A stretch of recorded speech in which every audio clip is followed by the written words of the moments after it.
have to be a bit mad, like. Have you tried? Hello. People coming in like, what? That's the boss.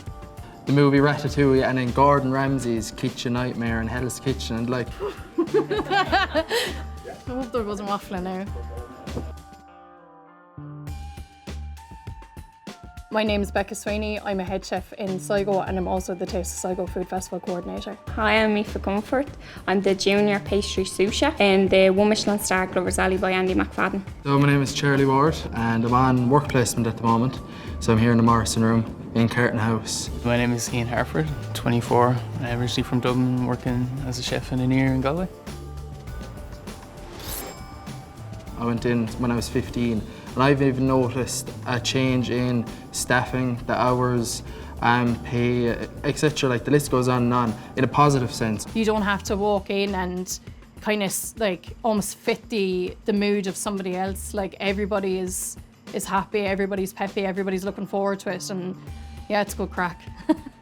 I'd nearly more so say a family mentality more than a team. That's the whole dynamic within a kitchen. When I was interviewing here, it wasn't about the skills that I had or what I could do, like more so would I gel well into the team. Like our motto here in Glover's Alley is energy, passion, focus and drive. Like we have a plaque for it inside, you know, and it's my boss's motto. It's like what he believes in.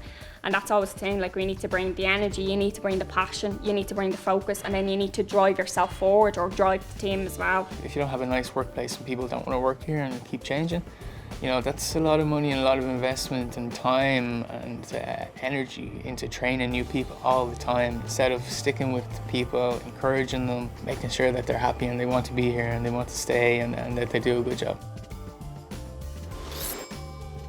I think the best thing that I can do personally is just nurture that person. The more I put into someone, the more that they'll give back.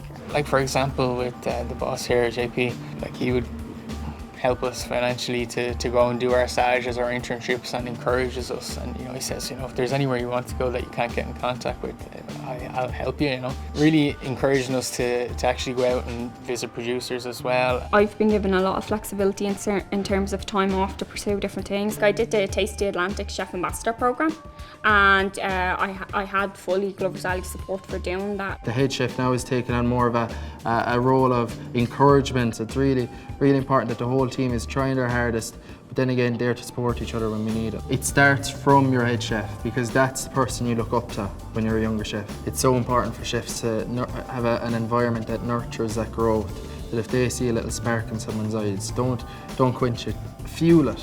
Because everybody has their own passions, and it's absolutely essential that I pick up on that and learn from them as much as they learn from me. I think feedback's absolutely essential. It's essential as a leader to give clear, concise communication and constructive communication. Like, it helps the individual get better, and like it helps the running of your kitchen as well, knowing that things are being done right and correctly. He gave me that opportunity, and it was like kind of like watering a flower a little bit, that special focus. Like I'm not sure if I'd be in the position I'd be in today. Creativity makes you stand out from the crowd. Like, you might have something on the menu that somebody else doesn't. If it's something different and done really well, it'll draw more people in. For me, I draw inspiration from everywhere. Sometimes it can be from something like a dessert I've had in the past, like we're doing a rhubarb and custard tart. The only person I know who makes a rhubarb and custard tart is my mum and my nanny. I drew that inspiration from something at home. And I'd send it out to customers, and I'd hear, oh, they really like the dessert. That, like, as a young chef, that like blew, it like filled my heart with joy. When chefs are happy, they cook good food. The chefs have trials, so like for example, I'll have one date this month, and then the boss will come in on Friday. We'll have worked on our dish throughout the week, present it to him. It's just to inspire creativity, because a lot of people, that's what they really want, is just for someone to say, you know, well done, like your work is really good. My boss always says that as well. He always says he learned so much from me, which is so funny for someone who owns a Michelin star restaurant. You'd be so surprised how much creativity can come from a person once they're allowed to be creative. No, I'm addicted to Instagram.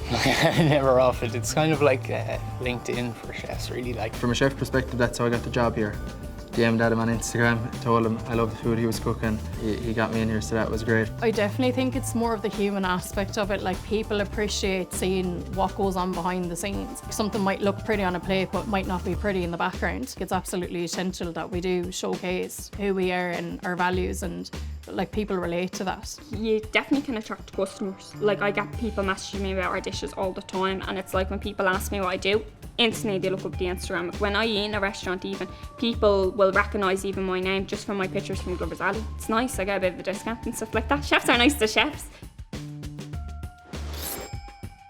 Like, my first ever chef job, I was there for about 9 months, and to be honest, it was a really tough 9 months. Really tough. Like, I felt like after it, they kind of really broke my confidence in terms of being a chef. I wasn't sure if I wanted to be one anymore.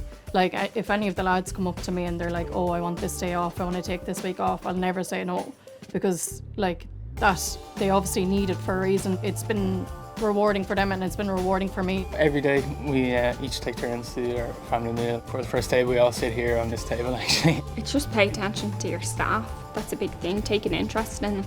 Like, see what they're doing, you know, keep an eye on them and stuff like that. If you know someone's working too much, you know, you need to be conscious of that as a head chef, you know, you can't turn a blind eye. So small breaks, I think, should be utilised a lot more. I don't see why any kitchen in Ireland couldn't spare 10 minutes in a day. It's people who send you on a break a little bit early to make sure you have a little bit more rest. Being able to read a room and read a person as well. I spend more time here than I spend with my family. Everybody needs their own time, their own personal time, you know. We don't live here. So the tips are split 50-50, so it's basically split into morning and evening shifts. Everything that the front of house gets, we get. So it's completely equal across the board. There's nobody that's left behind. I think the benefit for the employee anyways is to have complete equality across the board, and that obviously benefits the employer in the long run if they treat everybody with mutual respect and equality. Whether you're front of house or back of house, then that's the way for success really.